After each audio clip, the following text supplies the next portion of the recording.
Imagine a quiet night, a dimly lit steakhouse, and a man sitting alone at a corner table. No one knows he holds the keys to everything around him.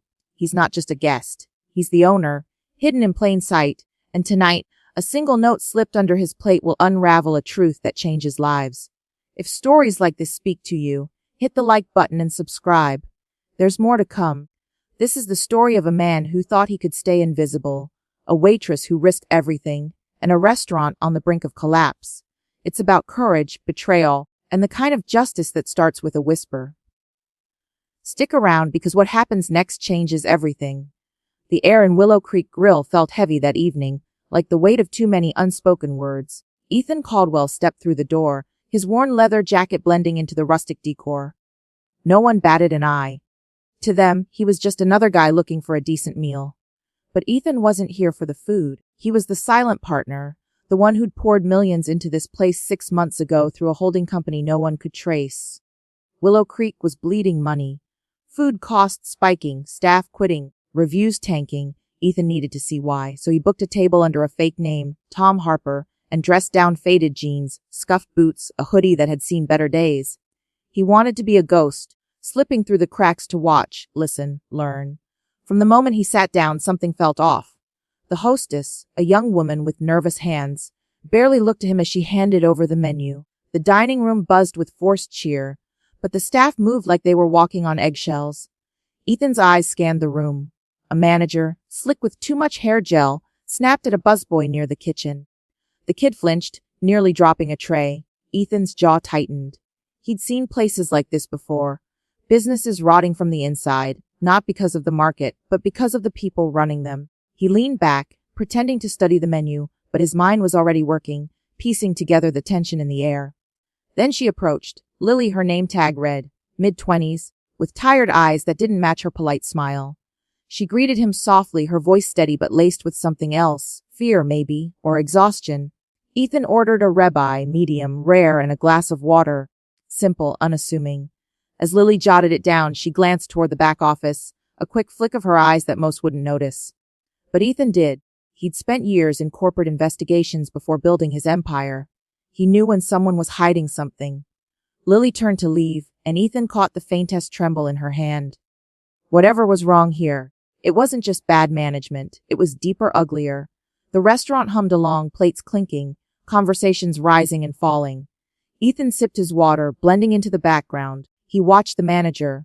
His name was Vince, according to a server's whisper, pace between the kitchen and his office. Every time Vince passed, the staff stiffened, their smiles fading. Ethan's gut twisted. He'd bought this place to turn it around, not to inherit a mess. But he wasn't ready to step in yet. He needed proof, something concrete. Rumors and bad vibes weren't enough. He needed to know exactly what he was dealing with. Lily returned with his steak, setting the plate down with a quiet clink. But she didn't walk away. She lingered just for a second, her fingers brushing the edge of the charger. "Enjoy your meal, sir," she whispered, her voice barely audible. Then she was gone, disappearing into the kitchen. Ethan frowned. Something about her pause felt deliberate. He glanced at the plate, then lifted it slightly. Tucked beneath, wrapped in plastic to shield it from the steam, was a napkin. His pulse quickened. He waited, making sure no one was watching, then slid it out. Unfolding it, he saw 4 words scrawled in shaky handwriting. He watches the cameras. Ethan's breath caught. He forced himself to stay calm, tucking the napkin into his pocket. His eyes flicked to the corners of the room, where black domes of security cameras stared down. Vince was back, barking at a server who'd spilled a drink. Ethan's mind raced. Who was he? Why the warning? And how did Lily know to give it to him? He ate his steak slowly, chewing each bite like it was just another night. But inside, a storm was brewing. This wasn't about food costs or bad reviews anymore. Someone was scared, and they'd reached out to him. Tom Harper, a nobody, or so they thought. Ethan paid his bill in cash, left a standard tip, and walked out into the cool night air.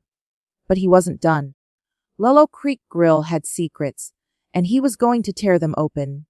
Ethan's truck idled in the parking lot of a 24-hour diner, 10 blocks from Willow Creek Grill. The napkin sat on the passenger seat, its words burned into his mind. He watches the cameras. But there was more, scrawled on the other side, in the same shaky hand. Please help us. He's stealing our tips, docking pay, threatening to fire anyone who talks. No one listens. Ethan stared at the plea, the ink smudged from the dampness of the plate. His heart pounded, not just with anger, but with something heavier, a memory of powerlessness from years ago, when he was the one begging for someone to care. Lily had taken a risk, slipping him that note. She didn't know he was Ethan Caldwell, the man who owned the building, the tables, the very cameras she feared. Or did she? The question gnawed at him as he opened his laptop, the glow casting shadows across his face. He logged into the restaurant's security system. As the silent partner, he'd insisted on remote access, full control, no questions asked. It wasn't just for show. Ethan had built his fortune by trusting his instincts, and right now, they were screaming. He pulled up the footage from the past week, starting with the dining room. The cameras were high definition, capturing every detail: the clink of glasses, the forced smiles of servers, Vince's constant pacing. Ethan fast-forwarded, pausing when Lily appeared. She moved carefully, her eyes darting to the office door whenever Vince was near. Ethan's chest tightened. He'd seen that look before, in his early days working construction, when a corrupt foreman had ruled through fear. It wasn't just a job at stake. It was dignity. He switched to the back of house feed. The kitchen was a pressure cooker, cooks scrambling, servers dodging Vince's sharp tongue. One clip showed a young busboy, maybe 18, dropping a plate. Vince stormed over, his voice low but venomous. "You're paying for that, kid. Out of your check." The boy nodded, eyes down, hands shaking. Ethan's grip on the laptop tightened. He kept watching, piecing together the pattern. Vince wasn't just a bad manager. He was a predator, feeding on the staff's fear. Ethan found footage of a server clocking out early, only to keep working for hours. Another clip showed Vince pocketing cash from the tip jar, his back to the camera but his movements deliberate. Ethan's blood boiled. He'd seen enough, but he couldn't stop. The worst came from the freezer cam. Lily stood alone, her apron clutched in her fists, as Vince loomed over her. "You gave that bum free water," he snarled. "You think this is a charity? Do it again and you're out." Lily's voice was barely audible. "I'm sorry, it won't happen again." But her eyes, caught in the grainy light, burned with defiance. Ethan paused the video, his throat tight. He thought of his sister years ago, trapped in a job where her boss had crossed every line. Ethan had been too young to help then, too broke to make a difference. Not now, not tonight. He unfolded the napkin again, reading the plea, "No one listens." Lily's words weren't just a cry for help, they were a challenge. Ethan leaned back, the diner's neon sign flickering outside. He could walk away, sell the restaurant, cut his losses. It was a business after all, but that wasn't who he was. Not anymore. He'd clawed his way up from nothing, built a fortune by doing what was right even when it hurt. Lily's note was a spark, and Ethan wasn't about to let it fizzle out. He started downloading the footage every damning second. Screen recordings, audio logs, timestamps. He cataloged it all with the precision of a man who'd once lived for evidence. His phone buzzed, a text from his attorney. "Rachel, you up? Need me to file anything?" Ethan hesitated. He could call her now, set things in motion. But something held him back. Lily's note wasn't just about Vince. It was about trust. Someone had figured out who Ethan was, or at least suspected it. How else would they know to slip him that note? He thought of Lily's trembling hand, her whispered words, "Enjoy your meal, sir." It wasn't random. She'd chosen him. Ethan's mind raced, piecing together the possibilities.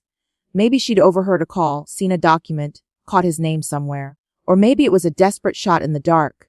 Either way, she'd put her job, her life, on the line. He typed a reply to Rachel, "Standby. I'll call at dawn." Then he closed the laptop, the weight of the night settling over him. The diner's hum faded as he stared at the napkin. He thought of his mother, working double shifts at a greasy spoon, her tips stolen by a manager who knew she couldn't fight back. Ethan had sworn he'd never let that happen on his watch. Now, here it was, in his own restaurant. He slipped the napkin into his pocket, started the truck, and drove into the night. Tomorrow he'd return to Willow Creek Grill, not as Tom Harper, but as Ethan Caldwell, the man who owned it all. And when he did, heads would roll. But for now, he needed to think, to plan, to make sure Lily's courage wasn't wasted. The road stretched ahead, dark and quiet, but Ethan's resolve burned brighter than ever. Ethan's eyes burned from hours of staring at the laptop screen, the diner's weak coffee doing little to dull the ache. The footage from Willow Creek Grill played on a loop in his mind. Vince's sneer, the busboy's trembling hands, Lily's defiance in the freezer.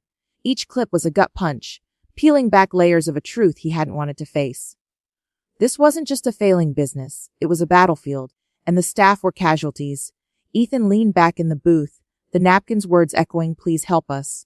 He'd spent the night downloading evidence, but now, as dawn crept over the horizon, the weight of what he'd seen settled deeper. This wasn't just about firing Vince. It was about dismantling a system that let men like him thrive. He pulled up another video, time-stamped 2 days ago. A server, a woman in her 30s, stood in the break room, her voice low but desperate. "I can't keep paying these fees, Vince. My kid's school supplies." He cut her off, his tone icy. "Then quit. Plenty of others want your spot." The woman's shoulders slumped, and she nodded, defeated. Ethan's fist clenched. He remembered his mother coming home from shifts like that, her eyes hollow, her spirit chipped away by bosses who saw her as disposable. He'd been too young to fight for her, but now, with millions in the bank and a name that opened doors, he could fight for these people. And he would. The footage kept coming, each clip worse than the last. Vince forcing servers to clock out early, then work unpaid hours. Vince skimming cash tips from the jar, his movements practiced, almost casual. One video showed him in the office, counting bills from a lockbox while a server waited outside unaware. Ethan's stomach churned. He thought of his early days in corporate investigations, sniffing out fraud in boardrooms. Back then, it was numbers on a spreadsheet, not faces, not lives. This was different. This was personal. He paused on a frame of Lily, her apron stained, her eyes scanning the dining room like she was searching for an escape. How had she known to slip him that note? The question gnawed at him, but the answer could wait. Right now, he needed to build a case that would bury Vince. He opened a new tab, pulling up employee records.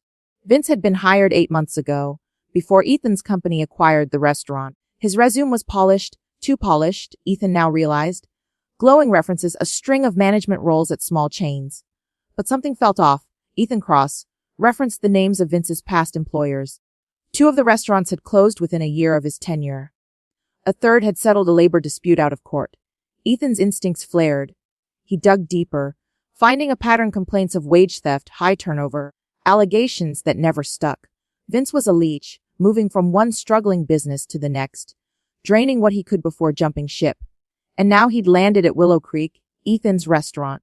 The thought stung. Ethan had built his empire by trusting the right people, but he'd missed this. He'd been too busy with acquisitions, too detached, letting middlemen handle the details. Willow Creek was supposed to be a quick turnaround, a tax write-off if it failed. But Lily's note had changed that. It wasn't just a business anymore. It was a promise. Ethan thought of his sister Jenna, who'd worked a string of dead-end jobs after college.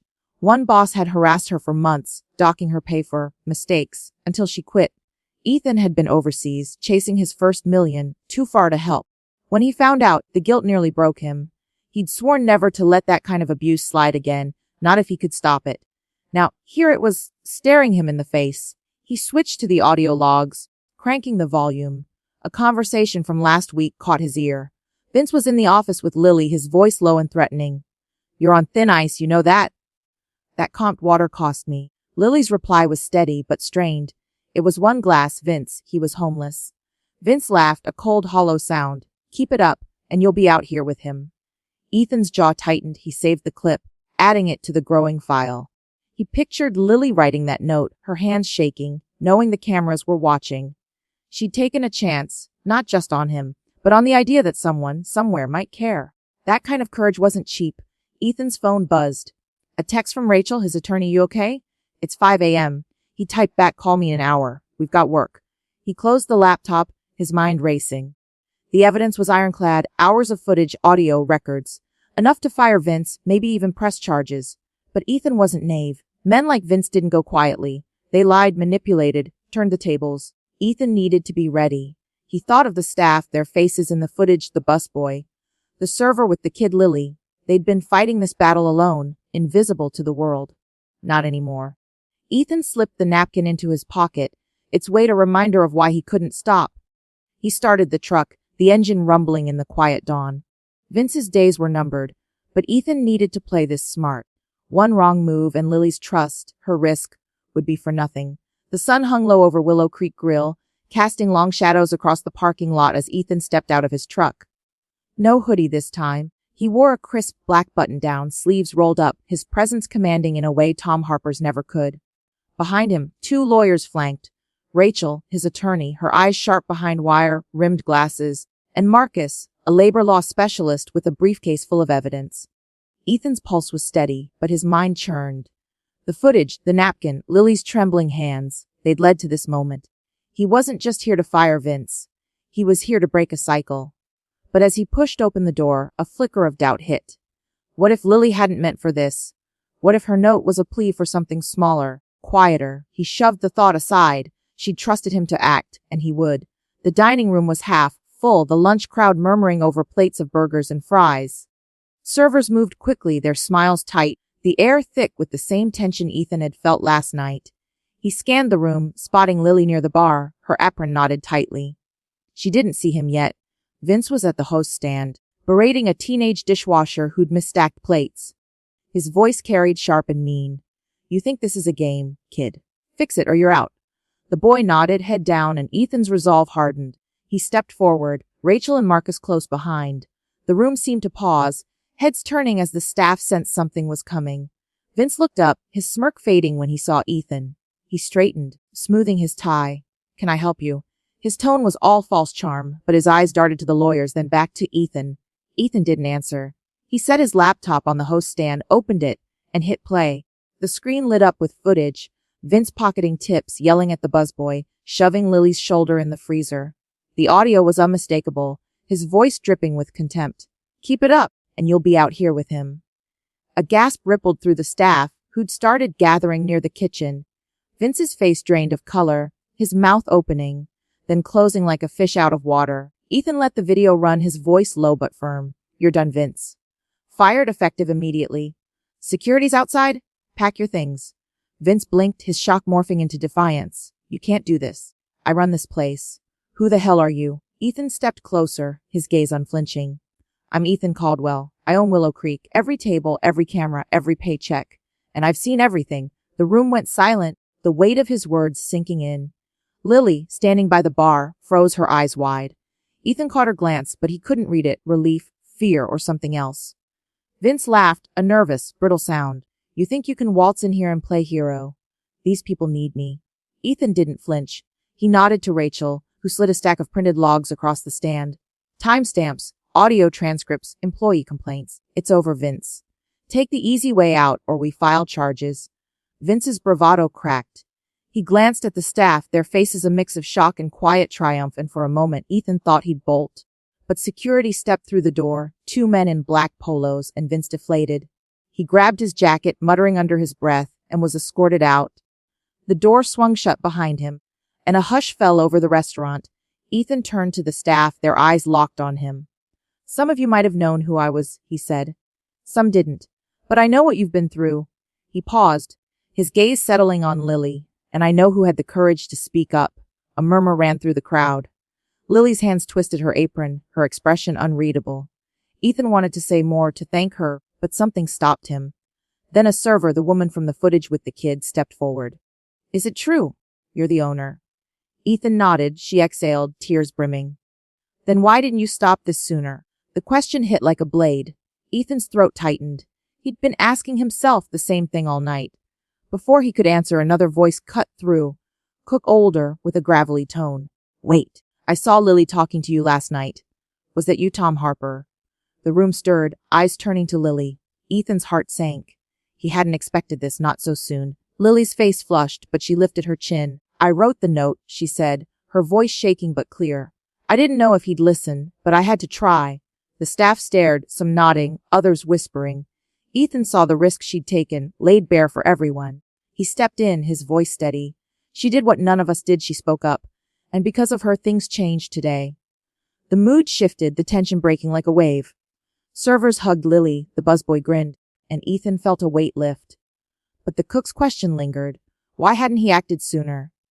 He thought of the years he'd spent chasing wealth, letting managers like Vince slip through the cracks. This wasn't just about Willow Creek. It was about every place he'd overlooked, every person he'd failed by staying in the shadows. As the staff dispersed, Ethan caught Lily's eye. Thank you, he said softly. She nodded, but her gaze held a question, one he wasn't ready to answer. Not yet. The lawyers packed up, and Ethan knew this was only the beginning. Vince was gone, but the real work, fixing what was broken, was just starting. Ethan stood in the empty dining room of Willow Creek Grill, the lunch crowd gone, the staff sent home early with pay. The silence was heavy, broken only by the hum of the air conditioner. He'd won a battle today. Vince was out, the staff finally free of his shadow. But Lily's note, still tucked in his pocket, felt like a weight. Her courage had forced him to act, but the server's question from earlier echoed, "Why didn't you stop this sooner?" Ethan had no easy answer. He'd spent years building an empire, thinking distance kept him objective. Now, he saw the cost. People like Lily, the busboy, the server with the kid, they weren't numbers on a balance sheet. They were the heart of this place, and he'd let them down. He called Rachel, his attorney, from the office, the same one where Vince had counted stolen tips. "Reinstate all unpaid wages," he said. "Back pay, interest, everything, and set up a mental health fund, anonymous, no strings." Rachel's voice was calm but curious. "You sure you want to go this far? It's not just money, Ethan. You're opening a door." He knew what she meant. Fixing Willow Creek meant scrutiny, not just of Vince, but of Ethan's entire operation, other restaurants, other managers. How many vices had he missed? "I'm sure," he said. "Start with Lily. Promote her to assistant manager, full benefits, a raise." "She earned it." Rachel paused. "You're getting personal with this one." Ethan didn't answer. He ended the call and leaned back, the office chair creaking. Personal wasn't a word he liked. He'd built his life on detachment, stay invisible, stay in control.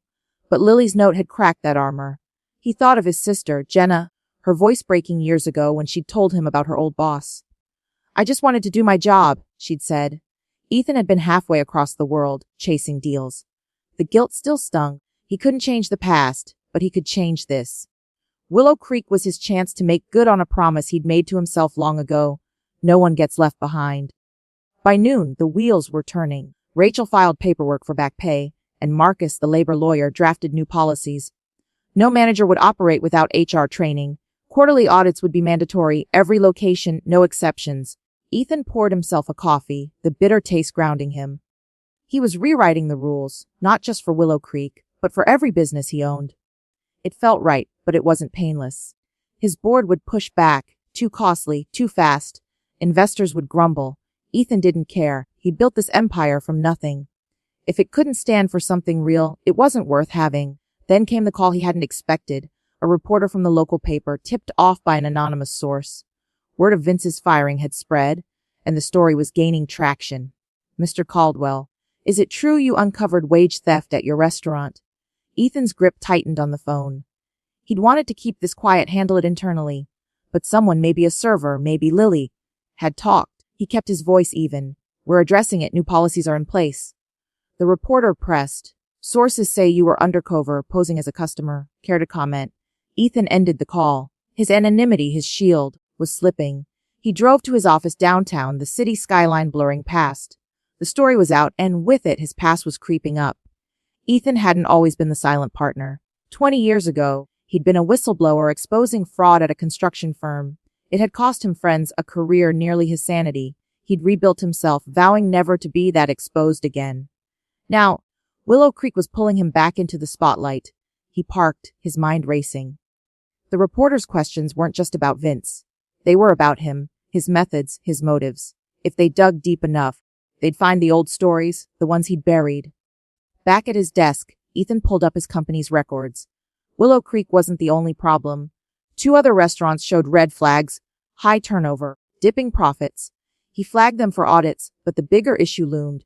He'd trusted local managers too much, stayed too far removed. That had to change. He drafted an email to his board, outlining a new oversight system. It would cost millions, slow growth, maybe tank stock prices. But it was non-negotiable. He hit send, then leaned back, exhausted but resolute. This wasn't just about fixing mistakes. It was about owning them.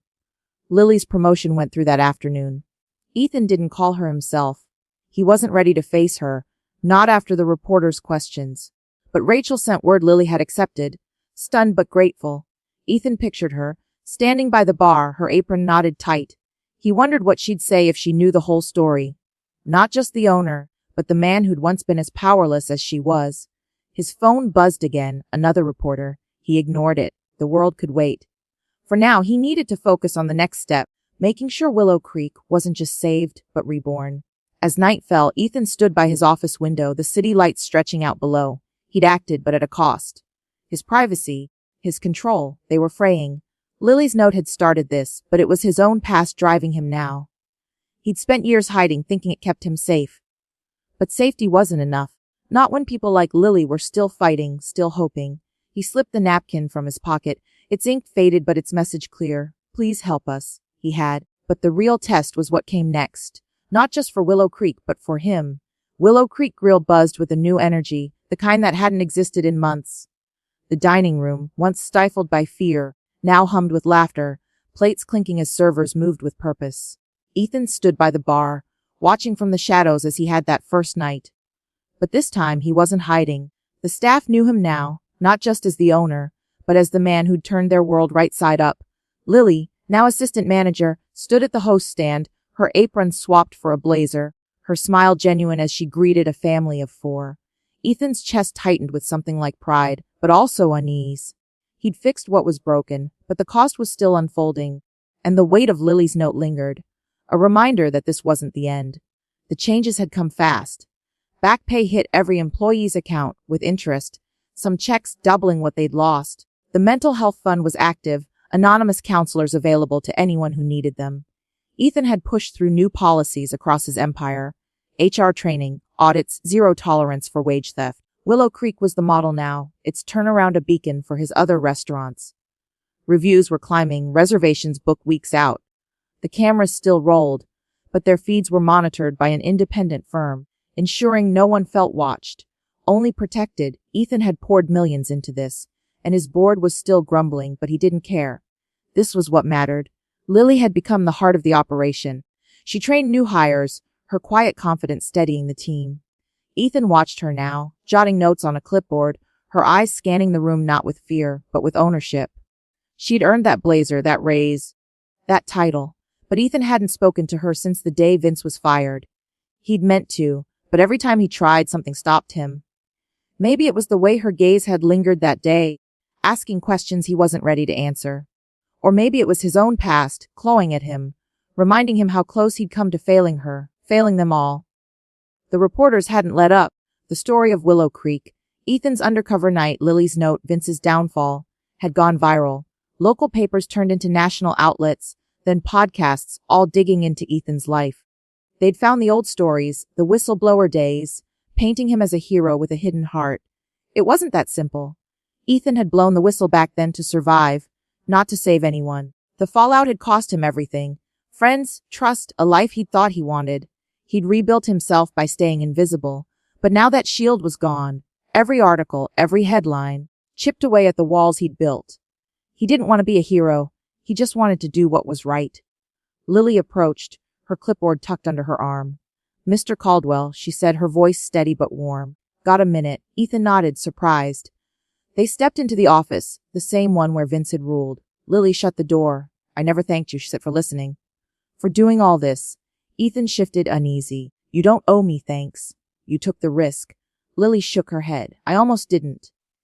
I saw your name on a lease months ago in Vince's files. I didn't know if you'd care, but I had to try. Ethan's breath caught. So she had known, or at least suspected. Why me? He asked. Lily met his gaze. Because you looked like someone who'd been through it too. Her words hit harder than he expected. Ethan thought of his mother, his sister, the years he'd spent running from their pain, thinking money could erase it. Lily saw through that, saw him, not the millionaire, but the man who'd once been powerless. I'm glad you tried, he said, his voice rough. Lily smiled, small but real. Me too, she paused, then added, the staff. They're calling you the ghost who saved us. Ethan laughed, the sound surprising him. Better than being invisible. As Lily returned to the floor, Ethan lingered, watching the restaurant thrive. The busboy, now a server, grinned as he balanced a tray. The mother from the footage, her kids' school supplies covered by back pay, laughed with a customer. This was what Lily's note had started. Not just a business reborn, but lives reclaimed. Ethan's phone buzzed, another reporter. He silenced it. The world could tell its story. He told his here, in this dining room with these people. He'd spent years thinking wealth was control, but control wasn't enough. Trust was. Courage was. Lily had shown him that. He stepped outside, the evening air cool against his skin. Willow Creek's sign glowed above, no longer a liability, but a promise kept. Ethan didn't know what came next. More headlines, more fights with his board, more restaurants to fix. But for the first time in years, he felt grounded, not running. Lily's note had done more than save Willow Creek. It had saved him, pulling him back to the man he'd been before the money, before the walls. He'd keep fighting, not for headlines, but for the people who trusted him to listen. The stars were out, the parking lot quiet. Ethan thought of his sister, how she'd smile if she saw this place now. He'd call her tomorrow, tell her everything. For now, he walked to his truck, the napkin still in his pocket, its words no longer a plea, but a vow. He'd never stop listening. Not again. Some stories don't end with a bang, but with a quiet shift, a moment where the world feels a little lighter. Willow Creek Grill wasn't just a restaurant anymore. It was proof that one voice, one risk, could ripple out, changing lives. Lily's courage, Ethan's choice. They reminded us that justice isn't loud or flashy. It's built in the small, brave acts, the ones no one sees until they matter. We all carry our own notes, our own pleas for help, tucked away, waiting for the right moment. Maybe it's time to unfold them, to trust someone will listen. Because when we do, we don't just save ourselves, we save each other. And that's a story worth telling, worth living, every single day.